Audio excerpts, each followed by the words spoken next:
ನಮಸ್ಕಾರ ಎಲ್ಲರಿಗೂ. ಇವತ್ತು ನೋಡ್ರಿ ಬೆಳಿಗ್ಗೆ ನಾಷ್ಟಕ್ಕೆ ನಾನು ಹೀರೆಕಾಯಿ ತಾಲಿಪಟ್ಟು ಮಾಡತ್ತೇನೆ. ಒಂದು 2 ಹೀರೆಕಾಯಿನ ಸ್ವಚ್ಛಗೆ ತೊಳೆದು ತುರಿದಿಟ್ಕೊಂಡೇನಿ ರೀ. ಮತ್ತು ಒಂದು ಈರುಳ್ಳಿ ಹೆಚ್ಚಿಟ್ಕೊಂಡಿದ್ದೆ. ಒಂದು ಬಟ್ಲ ಗೋಧಿ ಹಿಟ್ಟು ಮತ್ತು ಒಂದು ಬಟ್ಲ ಜೋಳದ ಹಿಟ್ಟು ತೊಗೊಂಡೇನಿ ರೀ ನಾನು. ಈಗ ಇದಕ್ಕೆ ಹಸಿಮೆಣ್ಸಿನ್ಕಾಯ್ದು ಪೇಸ್ಟ್ ಮಾಡ್ಕೋಬೇಕು. ಅದಕ್ಕೆ ನಾನು ಒಂದು 10-12 ಹಸಿಮೆಣ್ಸಿನ್ಕಾಯಿ ತೊಗೊಂಡೇನಿ. ಮತ್ತು ಸ್ವಲ್ಪ ಕೊತ್ತಂಬರಿ ಮತ್ತು ಒಂದು ಗಡ್ಡೆ ಅಷ್ಟು ಬೆಳ್ಳುಳ್ಳಿ ತೊಗೊಂಡೇನಿ ರೀ. ಇದಕ್ಕೆ ಒಂದು ಸ್ಪೂನಷ್ಟು ಜೀರಿಗೆನೂ ಹಾಕೇನಿ. ಈ ತಾಲಿಪಟ್ಟಿಗೆ ಖಾರ ಉಪ್ಪು ಜಾಸ್ತಿ ಇರ್ಬೇಕು ನೋಡ್ರಿ, ಅಂದ್ರೆ ತಾಲಿಪಟ್ಟು ರುಚಿ ಆಕಾವು. ಈಗ ಇದಕ್ಕೆ ಜೀರಿಗೆ ಹಾಕಿ ಇದ್ರ ಜೊತೆನ ನಾನು ರುಚಿಗೆ ತಕ್ಕಷ್ಟು ಉಪ್ಪನ್ನು ಹಾಕಿ ಇದನ್ನು ಪೇಸ್ಟ್ ಮಾಡ್ಕೊಂಬರ್ತೀನಿ ರೀ. ಈಗ 2 ಹಿಟ್ಟು ಸಾನ್ಸ್ಕೊಂಡೆ ನಾನು ಪರಾತದೊಳಗೆ. ಈ ಥರ ಪೇಸ್ಟ್ ಮಾಡ್ಕೊಂಡೆ ನೋಡ್ರಿ ಇದನ್ನು. ಈಗ ಇದನ್ನು ಎಲ್ಲ ಹಾಕಿ ಚಲೋ ಹೊತ್ನಾಗ ನಾದಿ ಒಂದು 10 ನಿಮಿಷ ಇಟ್ಟು ಆಮ್ಯಾಗ ತಾಲಿಪಟ್ಟು ತಟ್ಕೋಬೇಕು ನೋಡ್ರಿ. ಇದು ಬಿಳಿ ಅರಿಬಿನ ತೊಗೊಂಡೆ ನಾನು ತಾಲಿಪಟ್ಟು ತಟ್ಟಾಕಂತೇಳಿ.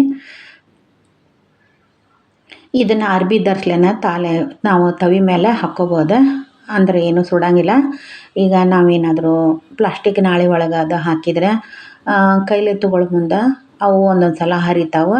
ಇದು ಅರ್ಬಿ ಆದರೆ ತವಿ ಮ್ಯಾಗ ಅರ್ಬಿ ಧರಿಸ್ಲೇನೆ ಹಾಕಿದ್ರೆ ನೀಟಾಗಿ ತಾಲಿಪಟ್ಟು ತವಿ ಮ್ಯಾಗ ಬೀಳ್ತೈತಿ. ಹೀಗಾಗಿ ನಾನು ಬಟ್ಟೆ ಒಳಗನ ತಾಲಿಪಟ್ಟು ತಡ್ತೇನೆ ನೋಡ್ರಿ. ಈಗ ತಾಲಿಪಟ್ಟು ಬೇಯಿಸ್ಕೊಳಕತ್ತೀನಿ ನಾನು.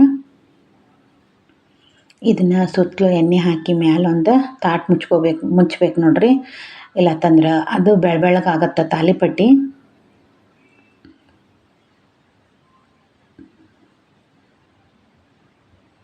ಈ ಥರ ತಾಟ್ ಮುಚ್ಚಿ ಒಂದು 2-3 ನಿಮಿಷ ಬೇಯಿಸಿ ನಾವು 2 ಬದಿನೂ ಬೇಯಿಸ್ಕೋಬೋದು, ಇಲ್ಲ ಒಂದು ಕಡೆ ಅಷ್ಟಾದರೂ ಬೇಯಿಸ್ಕೋಬೋದು.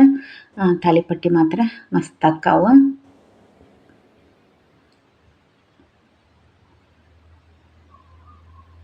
ಯಾವುದೇ ತರಕಾರಿ ಇದ್ದಾಗ ಎಲ್ಲ ತರಕಾರಿದು ಒಂದೊಂದು ಸಲ ತಾಲಿಪಟ್ಟು ಮಾಡ್ಕೋಬೋದು ನೋಡ್ರಿ.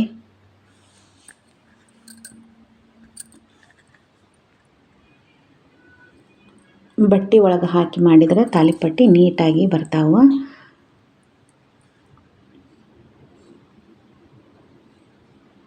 ಇದ್ರ ಜೊತೆ ನಾವು ಮೊಸರು, ಹಸಿ ಖಾರ ಇಲ್ಲತ್ತಂದ್ರೆ ಯಾವುದಾದ್ರೂ ಚಟ್ನಿ ಮಾಡ್ಕೊಂಡು ಹಚ್ಕೋದು ತಿನ್ಬೋದು. ಇಲ್ಲತ್ತಂದ್ರೆ ಹಂಗನಾದ್ರೂ ಮಕ್ಳಿಗೆ ಕೊಡ್ಬೋದು ನೋಡ್ರಿ. ಯಾಕಂದ್ರೆ ಖಾರ ಉಪ್ಪು ಎಲ್ಲ ಇರ್ತೈತಿ, ಇದ್ರೊಳಗೆ ತರಕಾರಿನೂ ಇರ್ತೈತಿ.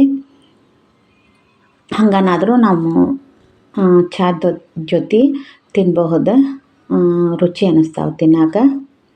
ಇವು ಬಿಸಿ ಬಿಸಿ ಇದ್ದಾಗನ ತಾಲಿಪಟ್ಟು ರುಚಿಯೇ ತಿನ್ನಾಕ. ಈಗ ನೋಡ್ರಿ ನಾನು ಚಟ್ನಿ ಜೊತೆ ತುಪ್ಪ ಹಾಕ್ಕೊಂಡು 1-2 ಹೋಳು ಉಪ್ಪಿನಕಾಯಿ ಹಾಕಿ ನಾಷ್ಟ ಮಾಡತ್ತೇನೆ. ಈಗ ನಾನು ಮಧ್ಯಾಹ್ನ ಊಟಕ್ಕೆ ನಾನು ಇದು ಕೆಂಪು ರಾಜಗಿರಿ ಅಂಥೇಳಿ ಇದ್ರದ್ದು ಪಲ್ಯ ಮಾಡತ್ತೇನೆ ನಾನು. ಇದನ್ನು ನೋಡ್ರಿ ಸ್ವಚ್ಛಗೆ ಇದ್ರೊಳಗೆ ಹುಳ ಇರ್ತಾವೆ, ಎಲ್ಲ ನೀಟಾಗಿ ಸೋಸ್ಕೊಂಡು 1-2-3 ಸಲ ನೀರೊಳಗೆ ಸ್ವಚ್ಛಗೆ ತೊಳ್ಕೊಬೇಕು ನೋಡ್ರಿ ಇದನ್ನು. ಅಂದರೆ ಈಗ ಎರೆಮಣ್ಣಿನೊಳಗೆ ಬೆಳೆದಿರ್ತೈತಿ, ಸ್ವಲ್ಪ ಮಣ್ಣು ಭಾಳ ಇರ್ತೈತಿ. ಹೀಗಾಗಿ ಒಂದು 2-3 ಸಲ ನಾವು ನೀರಿನೊಳಗೆ ಸ್ವಚ್ಛಂಗೆ ತೊಳ್ಕೊಂಡು ಇದನ್ನು ಪಲ್ಯ ಮಾಡಬೇಕು. ಇದನ್ನು ತೊಳೆದಿದ್ದ ನಾನು ಸಣ್ಣಗೆ ಹೆಚ್ಚಿಟ್ಕೊಂಡೇನಿ ನೋಡ್ರಿ. ಈ ಥರ ಇದಕ್ಕೆ ಬರೀ ಹಸಿಮೆಣ್ಸಿನ್ಕಾಯಿ ಮತ್ತು ಬೆಳ್ಳುಳ್ಳಿ ಒಗ್ಗರಣೆ ಅಷ್ಟಾದ್ರೆ ಸಾಕು, ಮತ್ತೇನು ಬೇಡ. ಈಗ ನಾನು ಎಣ್ಣೆ ಕಾಯಕ್ಕಿಟ್ಟೇನಿ ನೋಡ್ರಿ. ಈಗ ಜೀರಿಗೆ ಚಟಪಟ ಅನ್ನಕತ್ತಾವು. ನಾನು ಬೆಳ್ಳುಳ್ಳಿ ಹಾಕ್ತೀನಿ. ಬೆಳ್ಳುಳ್ಳಿ ಸ್ವಲ್ಪ ಕೆಂಪಾಗಿಂದ ಹಸಿಮೆಣ್ಸಿನ್ಕಾಯಿ ಎರಡೂ ನಾನು ಚಲೋ ಹೊತ್ನಾಗ ಎಣ್ಣೆ ಒಳಗೆ ಫ್ರೈ ಮಾಡ್ಕೊಂಡಿಂದ ಇದ್ರ ಜೊತೆನ ನಾನು ಅರ್ಶಿಣ ಪುಡಿ ಮತ್ತು ಉಪ್ಪು ಇಷ್ಟ ಹಾಕೋದು ನೋಡ್ರಿ. ಇದು ಇಷ್ಟ ಆದ್ರೆ ಸಾಕು, ಪಲ್ಯ ಮಾತ್ರ ಭಾರಿ ಮಸ್ತಾಗಿರ್ತೈತಿ. ಕೆಂಪು ರಾಜಗಿರಿ ಪಲ್ಯ ಇದೆ. ಯಾರ್ಯಾರೆಲ್ಲ ನನ್ನ ಚಾನಲ್ ನೋಡತ್ತೀರಿ ಸಬ್ಸ್ಕ್ರೈಬ್ ಮಾಡ್ಕೊಂಡು ನೋಡಿ ಫ್ರೆಂಡ್ಸ್, ಸಪೋರ್ಟ್ ಮಾಡಿರಿ. ಇದು ಎಲ್ಲ ಒಗ್ಗರಣೆ ಚಲೋ ಹೊತ್ನಾಗ ಎಣ್ಣೆ ಒಳಗೆ ಫ್ರೈ ಆಗಿಂದ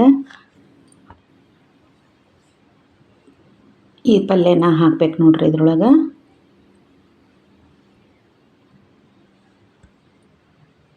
ಇದು ಎಣ್ಣೆ ಒಳಗನ ಕುದಿಬೇಕು, ಅಂದ್ರೆ ಪಲ್ಯ ರುಚಿ ಆಗತ್ತೆ. ಇದಕ್ಕೆ ನೀರೇನು ಮುಟ್ಸೋಂಗಿಲ್ಲ. ಅದನ್ನು ತೊಳೆದದ್ದು ನೀರಿನೊಳಗೆ ಇದು ಸ್ವಲ್ಪ ನೀರು ಇರ್ತೈತಿ. ಹೀಗಾಗಿ ಇದನ್ನು ಎಣ್ಣೆ ಒಳಗೆ ಚಲೋ ಹೊತ್ನಾಗ ಬೇಯಿಸ್ಕೋಬೇಕು ನಾವು ಪಲ್ಯನ. ಇದು ಹೆಂಗೆ ಕುದಿತೈತಿ ಹಂಗೆ ಇದು ನೀರು ಬಿಡ್ತೈತಿ ಪಲ್ಯ. ಇದು ಬಿಸಿ ಬಿಸಿ ರೊಟ್ಟಿ ಮತ್ತು ಚಪಾತಿ ಜೊತೆ ಪಲ್ಯ ರುಚಿ ಅನ್ನಿಸ್ತೈತಿ. ಹಸಿರು ರಾಜಗಿರಿಕ್ಕಿಂತ ಇದು ಕೆಂಪು ರಾಜಗಿರಿ ಪಲ್ಯ ಭಾಳ ರುಚಿಯಾಗಿರ್ತೈತಿ ನೋಡ್ರಿ. ನಾನು ಈಗ ಬಿಸಿ ಜೋಳದ ರೊಟ್ಟಿನೂ ಮಾಡಿದ್ದೆ. ಈಗ ನಾವು ಊಟ ಮಾಡ್ತೀವಿ. ಮತ್ತು ಮುಂದಿನ ವಿಡಿಯೋದೊಳಗೆ ಸಿಗ್ತೀನಿ. ಅಲ್ಲಿಯವರೆಗೂ ಧನ್ಯವಾದಗಳು.